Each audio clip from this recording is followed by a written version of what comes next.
सबसे पहले तो मैं सभी साथियों को, बहादुरगढ़ वासियों को, इलाका वासियों को मकर संक्रांति की हार्दिक बधाई देता हूँ।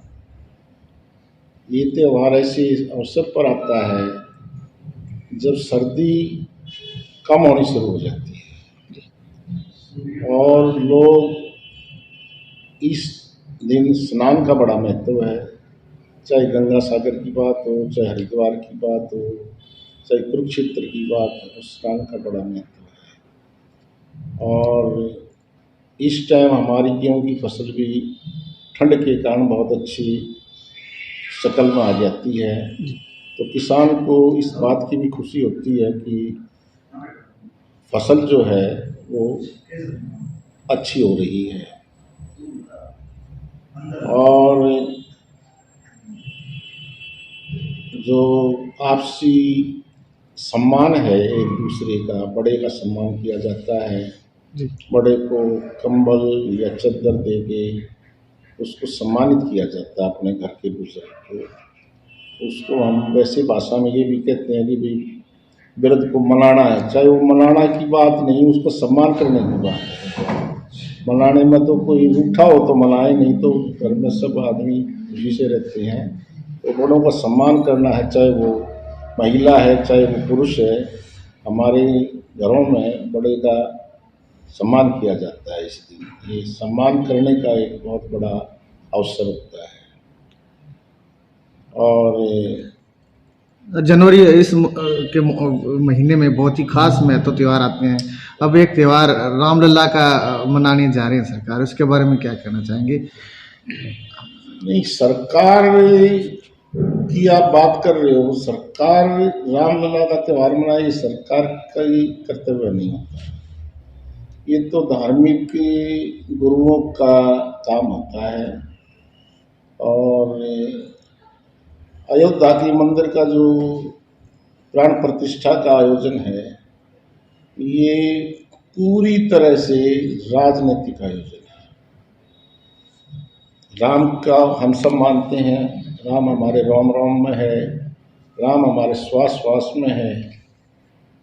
राम तो पुरातन है। अभी इन्होंने एक नारा दिया है, राम को लाने वाले किसी व्यक्ति का नाम ले रहे हैं। तो कोई व्यक्ति तो राम को नहीं ला सकता। राम ने सब व्यक्तियों को इस पृथ्वी पर ला रखा है। तो राम के सम्मान में ऐसा कहना उचित नहीं है कि राम को वह आदमी ले आएगा या वह आदमी ले आया है। तो ये ठीक है कि किसी एक हमारे संगठन का उनके पास कहने के लिए कुछ नहीं है वो, क्योंकि किया कुछ नहीं 9.5 साल। जी, राम की बात करते हैं। राम तो 1925 में आरएसएस का गठन हुआ था। राम तो उससे पहले भी थे। 1980 में भारतीय जनता पार्टी का गठन हुआ।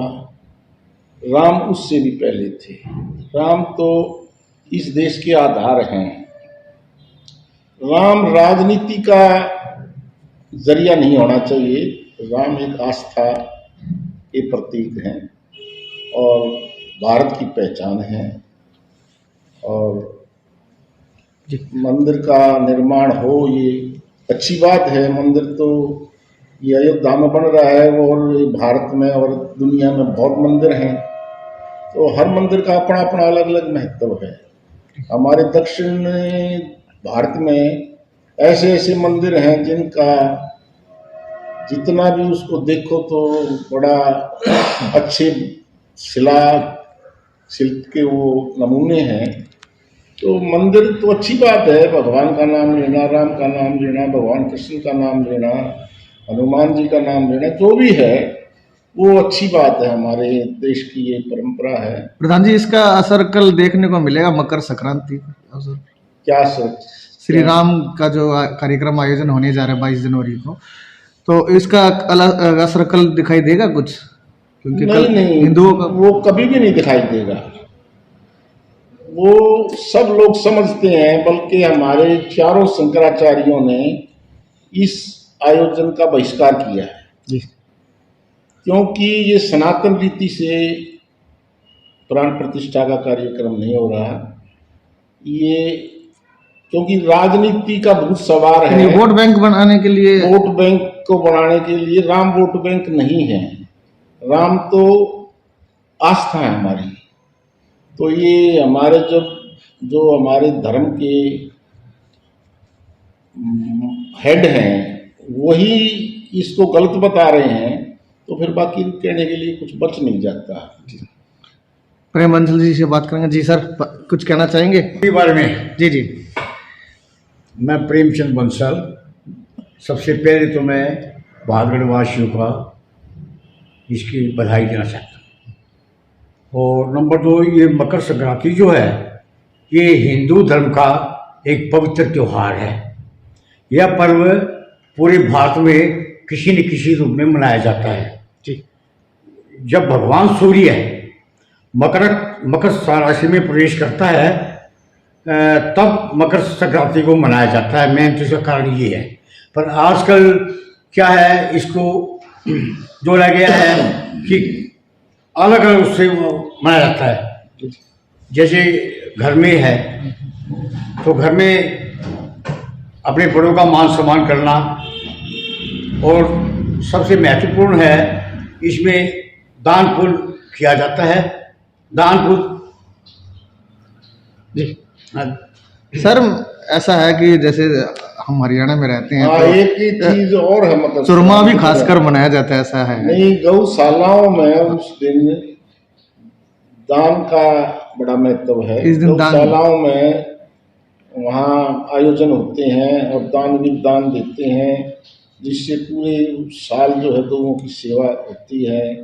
पैसा भी देते हैं लोग, अलग अलग तरह के चारा भी देते हैं, दान फल पुण्य- बनौड़े भी देते हैं। मतलब ये है कि लोगों की सेवा में अपने आप को जोड़ते हैं। प्रधान जी, ऐसा है कि जैसे हम हरियाणा में रहते हैं तो उस दिन चूरमा चारमा ऐसे बनाया जाता है पुरानी हाँ, वो तो परंपराओं के अनुसार। सर्दी का एक भोजन है चूरमा। हमारे देहात में चूरमा, शहर में तो शायद ये भी नहीं पता होगा चूरमा कहते किसे हैं। जी जी जी लेकिन देहात में और देहात से जुड़े हुए लोग चूरमा का खाने का प्रयोग करते हैं। जी, जी। और जो अपने आप में एक बहुत स्वादिष्ट भोजन है। बालागढ़ वासियों को मकर संक्रांति की शुभकामनाएं। जी धन्यवाद। बहुत बहुत धन्यवाद। विश्वास